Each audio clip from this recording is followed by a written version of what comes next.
ನಮಸ್ಕಾರ ಎಲ್ಲರಿಗೂ. ನಾಳೆ ಹಯಗ್ರೀವ ಜಯಂತಿ ಇರೋದು ನಿಮ್ಮೆಲ್ರಿಗೂ ಗೊತ್ತು. ದಯವಿಟ್ಟು ಎಲ್ಲರೂ ಪೂರ್ತಿ ವಿಡಿಯೋವನ್ನು ನೋಡಿ. ಮುಂದೆ ವಿಡಿಯೋದಲ್ಲಿ ಈ ಕ್ಷೇತ್ರದ ಬಗ್ಗೆ ವಿವರಣೆಯನ್ನು ಕೊಡ್ತಾ ಹೋಗ್ತಾರೆ ಇಲ್ಲಿನ ಭಟ್ಟರು. ಸಾಧಕ ಸ್ವಾಮಿನ್ ಅಸಾಧ್ಯಂ ತವ ಕಿಂಪದ ರಾಮದೂತೋ ಕೃಪಾ ಸಿಂಧೋ ಮತ್ಕಾರ್ಯ ಸಾಧಯ ಪ್ರಭು. ಶ್ರೀ ಕುಬೇರ ಆಂಜನೇಯ ಸ್ವಾಮಿ ಗೌತಮ ಋಷಿಗಳಿಂದ ಸ್ಥಾಪನೆಗೊಂಡಿರುವಂಥದ್ದು. ಶ್ರೀ ರಾಮಚಂದ್ರ ಸ್ವಾಮಿಯ ವನವಾಸಕ್ಕೆ ಬಂದಾಗ ಈ ಗ್ರಾಮಕ್ಕೆ ಬಂದಿರೋದು ಒಂದು ಇತಿಹಾಸ ಇದೆ. ಅದಕ್ಕಾಗಿಯೇ ಈ ಗ್ರಾಮಕ್ಕೆ ಶ್ರೀ ರಾಮಪುರ ಎಂಬುವ ಹೆಸರು. ಆ ಸಮಯದಲ್ಲಿ ಅಹಲ್ಯಾದೇವಿಯವರಿಗೆ ಈ ಸ್ಥಳದಲ್ಲಿಯೇ ಶಾಪವನ್ನು ವಿಮೋಚನೆ ಮಾಡಿರುವಂಥದ್ದು. ತದನಂತರ ಆ ಒಂದು ಅಹಲ್ಯಾದೇವಿಯ ವಿಗ್ರಹವನ್ನು ಈ ಮೀನ ವ್ಯಾಪಾರಸ್ಥರು ಇಲ್ಲಿ ಉಕ್ಕಡದ ಮಾರಮ್ಮ ಅಂತೇಳಿ ಈಗ ಕರೆಯಲಾಗುತ್ತದೆ. ಆ ಸ್ಥಳಕ್ಕೆ ಆ ಒಂದು ವಿಗ್ರಹವನ್ನು ಎತ್ತುಕೊಂಡು ಹೋಗಿ ಅವರು ಪ್ರತಿಷ್ಠಾಪನೆಯನ್ನು ಮಾಡಿಕೊಂಡು ಅಲ್ಲಿ ಪೂಜೆಯನ್ನು ಸಲ್ಲಿಸ್ತಾ ಇದ್ದಾರೆ.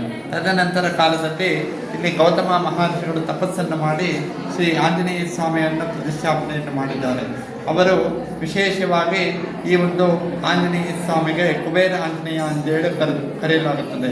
ಯಾತಕ್ಕಾಗಿ ಅಂದರೆ ಆಂಜನೇಯ ಸ್ವಾಮಿಯನ್ನು ಕುಬೇರ ಮೂಲೆಯಲ್ಲಿ ಪ್ರತಿಷ್ಠಾಪನೆಯನ್ನು ಮಾಡಿದ್ದಾರೆ. ಈ ಗ್ರಾಮಕ್ಕೆ ಕುಬೇರ ಮೂಲೆಯಲ್ಲಿ ಪ್ರತಿಷ್ಠಾಪನೆಯನ್ನು ಮಾಡಿದ್ದಾರೆ.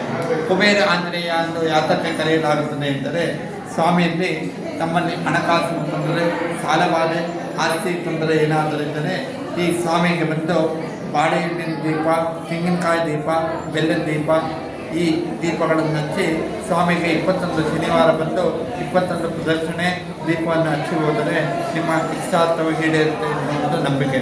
ತದನಂತರ ವಿಶೇಷವಾಗಿ ಈ ಒಂದು ಕ್ಷೇತ್ರದಲ್ಲಿ 27 ನಕ್ಷತ್ರ ಕಂಬಗಳು ಈ ದೇವಾಲಯದಲ್ಲಿ ಇದೆ. ಅಶ್ವಿನಿ, ಭರಣಿ, ಕೃತಿಕಾ, ರೋಹಿಣಿ ಅಂತೇಳಿ ನಮ್ಮಲ್ಲಿ 27 ನಕ್ಷತ್ರಗಳಿದ್ದಿಲ್ಲ. ಆ 27 ನಕ್ಷತ್ರ ಕಂಬವು ಈ ಒಂದು ಕ್ಷೇತ್ರದಲ್ಲಿ ವಿಶೇಷವಾಗಿದೆ. ನಾವು ಅದು ಯಾತಕ್ಕಾಗಿ ಎಂದರೆ 60 ವರ್ಷ ಶಾಂತಿ ಅಥವಾ ಈ ನಕ್ಷತ್ರ ಶಾಂತಿ, ಒಂದೇ ನಕ್ಷತ್ರದಲ್ಲಿ ತಾಯಿ ಮಕ್ಕಳು ಅಥವಾ ಒಂದೇ ನಕ್ಷತ್ರದಲ್ಲಿ ತಂದೆ ಮಕ್ಕಳು, ಒಂದೇ ನಕ್ಷತ್ರದಲ್ಲಿ ಗಂಡ ಹೆಂಡತಿ, ಈ ರೀತಿ ಇದ್ದಲ್ಲಿ ಆ ನಕ್ಷತ್ರ ಶಾಂತಿಯನ್ನು ಆ ಕಂಬದ ಬಳಿ ಕೂಡಿಸಿ ಇಲ್ಲಿ ನಕ್ಷತ್ರ ಶಾಂತಿಯನ್ನು ನೆರವೇರಿಸ್ತೇವೆ. ತದನಂತರ ಇಲ್ಲಿ ವಿದ್ಯಾ ಹಯಗ್ರೀವ ಸ್ವಾಮಿಯ ಸಹ ಇದೆ. ವಿದ್ಯಾ ಹಯಗ್ರೀವ ಸ್ವಾಮಿ ಅವರಿಗೆ ವಿಶೇಷವಾಗಿ ಇದೇ ತಿಂಗಳ 27ನೇ ತಾರೀಕು ಹಯಗ್ರೀವ ಜಯಂತಿ, ಹಯಗ್ರೀವ ಹೋಮ, ಅಭಿಷೇಕ, ಅಕ್ಷರ ಅಭ್ಯಾಸವನ್ನೆಲ್ಲ ಹಮ್ಮಿಕೊಂಡಿದ್ದೇವೆ. ತಾವುಗಳೆಲ್ಲ ಬಂದು ದೇವರ ಕೃಪೆಗೆ ಪಾತ್ರರಾಗಬೇಕಾಗಿ ಪ್ರಾರ್ಥನೆ. ಹರಿ ಓಂ. ಧನ್ಯವಾದಗಳು ಭಟ್ರೆ. ಈ ಕ್ಷೇತ್ರದ ಹೆಸರು ಶ್ರೀ ಕುಬೇರ ಆಂಜನೇಯ ಮತ್ತು ವಿದ್ಯಾ ಹಯಗ್ರೀವ ದೇವಸ್ಥಾನ ಅಂತ ಹೇಳಿಬಿಟ್ಟು ಇದು ಇರೋದು ಶ್ರೀರಂಗಪಟ್ಟಣ ತಾಲೂಕು, ರಾಮಪುರ ಎನ್ನೋ ಗ್ರಾಮ, ಮಂಡ್ಯ ಜಿಲ್ಲೆಯಲ್ಲಿ. ಇದರ ವಿಳಾಸವನ್ನು ನಾನು ಡಿಸ್ಕ್ರಿಪ್ಷನ್ ಬಾಕ್ಸಲ್ಲಿ ಕೊಟ್ಟಿರ್ತೀನಿ, ಹಾಗೂ ಫೋನ್ ನಂಬರ್ ಕೂಡ ಕೊಟ್ಟಿರ್ತೀನಿ. ದೇವಸ್ಥಾನ ತುಂಬ ಹಳೆಯದು, ಅಂದರೆ ಪೌರಾಣಿಕ ಮತ್ತು ಐತಿಹಾಸಿಕ ಹಿನ್ನೆಲೆಗಳನ್ನು ಒಳಗೊಂಡಿದೆ ಇದು. ಆದರೆ ದೇವಸ್ಥಾನ ಶಿಥಿಲ ಆಗಿದ್ದರಿಂದ ಹೊಸದಾಗಿ ಈಗ ಕಟ್ಟಿಬಿಟ್ಟು ಇದರ ಉದ್ಘಾಟನೆಯನ್ನು ಮಾಡಿ ಭಕ್ತಾದಿಗಳಿಗೆ ಒಳ್ಳೆ ಅನುಕೂಲತೆಗಳನ್ನೆಲ್ಲ ಮಾಡಿದ್ದಾರೆ. ನಾನು ಹೋಗಿದ್ದ ದಿನ ಶ್ರಾವಣ ಶನಿವಾರ ಆದ್ದರಿಂದ ಸ್ವಲ್ಪ ಭಕ್ತಾದಿಗಳು ತುಂಬ ಜನ ಬರ್ತಾಯಿದೆ. ಮತ್ತು ಈ ಕ್ಷೇತ್ರವನ್ನು ಗೌತಮ ಕ್ಷೇತ್ರ ಅಂತ ಹೇಳ್ತಾರೆ. ಈ ಸುತ್ತಲೂ ತುಂಬ ವಿಶೇಷಗಳಿದೆ. ನಾನು ಅವೆಲ್ಲ ವಿಶೇಷಗಳನ್ನು ವಿಡಿಯೋ ಮಾಡಿಬಿಟ್ಟು ಹಾಕ್ತಾ ಹೋಗ್ತೀನಿ. ಈಗ ಹಯಗ್ರೀವ ಜಯಂತಿ ಇರೋದರಿಂದ ಇಲ್ಲಿನ ವಿದ್ಯಾ ಹಯಗ್ರೀವ ದೇವಸ್ಥಾನವನ್ನು ನಾನು ವಿಡಿಯೋ ಮಾಡಿಬಿಟ್ಟು ಹಾಕಿದ್ರೆ ಎಲ್ರಿಗೂ ಉಪಯೋಗ ಆಗುತ್ತೆ ಅಂತ ಹೇಳಿಬಿಟ್ಟು ಹಾಕ್ತಾಯಿದ್ದೀನಿ. ಓದುತ್ತಾ ಇರುವ ಮಕ್ಕಳನ್ನು ಕರ್ಕೊಂಡು ಹೋಗ್ಬಿಟ್ಟು ಹಯಗ್ರೀವರ ದರ್ಶನ ಮಾಡಿಸ್ಕೊಂಡು ಬನ್ನಿ ಎಲ್ಲರೂ, ಮಕ್ಕಳಿಗೆ ಒಳ್ಳೆಯದಾಗತ್ತೆ. ದೇವಸ್ಥಾನಕ್ಕೆ ಆಧಾರವಾಗಿ ಇರುವಂತಹ ಈ ಕಂಬಗಳನ್ನು ನಕ್ಷತ್ರಗಳ ಹೆಸರಿನಿಂದ ಕೆತ್ತಲಾಗಿದೆ. ಹಾಗೆ ಮಂಡಲವನ್ನು ಕೂಡ ಇದರ ಮೇಲೆ ರಚನೆ ಮಾಡಿರೋದ್ರಿಂದ ಮನಸ್ಸಿನ ಒಂದು ಏಕಾಗ್ರತೆಗೆ ಇದು ತುಂಬ ಸಹಕಾರಿ ಆಗುತ್ತೆ.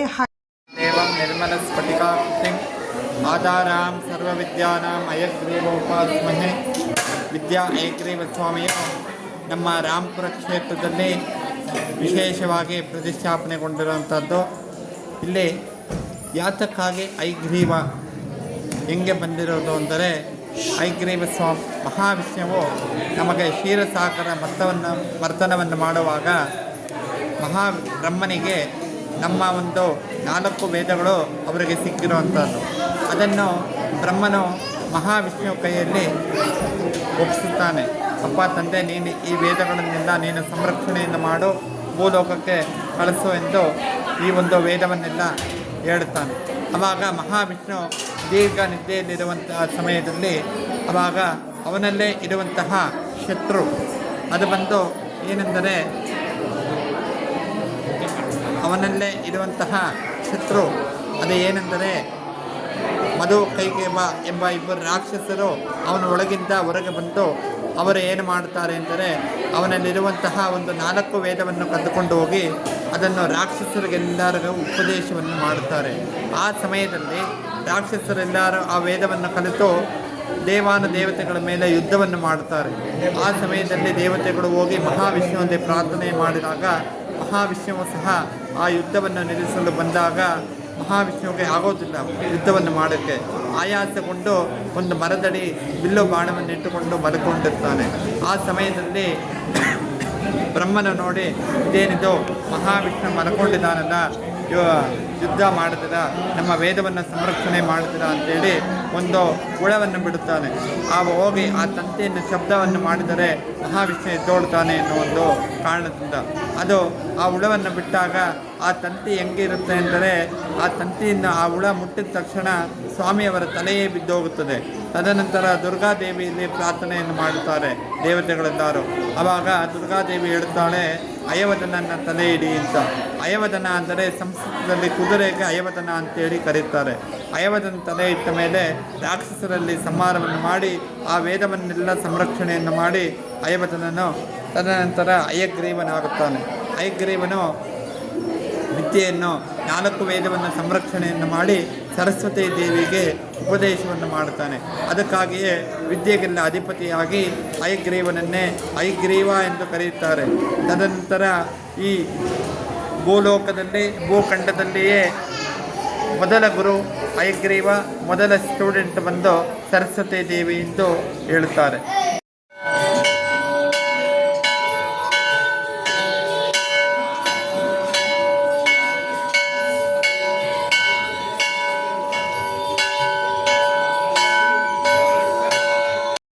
ದೇವಸ್ಥಾನದ ಮೇಲ್ಛಾವಣಿನಲ್ಲಿ ರಾಕ್ಷಸರ ಕೈಟವರ ವಧೆ ಹೇಗಾಯಿತು, ಅದು ವಧೆ ಆಗೋದಕ್ಕೆ ಕಾರಣ ಏನು ಅನ್ನೋದ್ರ ಬಗ್ಗೆ ಕಥಾರೂಪದಲ್ಲಿ ಚಿತ್ರಗಳನ್ನು ರಚಿಸಿ ಅದಕ್ಕೆ ಬಣ್ಣವನ್ನು ಹಾಕಿದ್ದಾರೆ. ಅದು ಕೂಡ ತುಂಬ ಚೆನ್ನಾಗಿದೆ.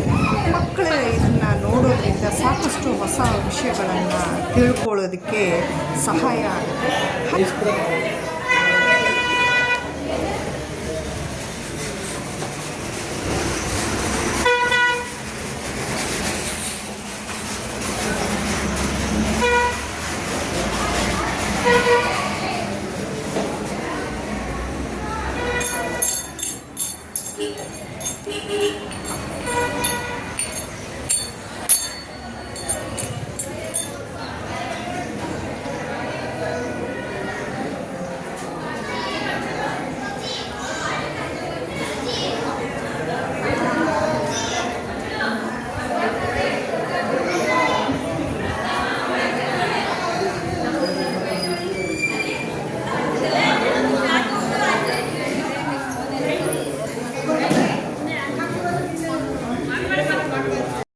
ದೇವರ ದರ್ಶನ ಮುಗಿಸ್ಕೊಂಡು ವಾಪಸ್ ಬರುವಾಗ ಗದ್ದೆ, ತೋಟ ಮತ್ತು ಕಾವೇರಿ ನದಿಯ ನೀರಿನ ಚಾನಲ್ ಕೂಡ ಹರಿತಾ ಇದೆಯಲ್ಲ, ಅಲ್ಲಿ ಒಂದಷ್ಟು ನೀರು ಜುಳು ಅಂತ ಹೊರಭಾಗಕ್ಕೆ ಚೆಲ್ತಾ ಇತ್ತು.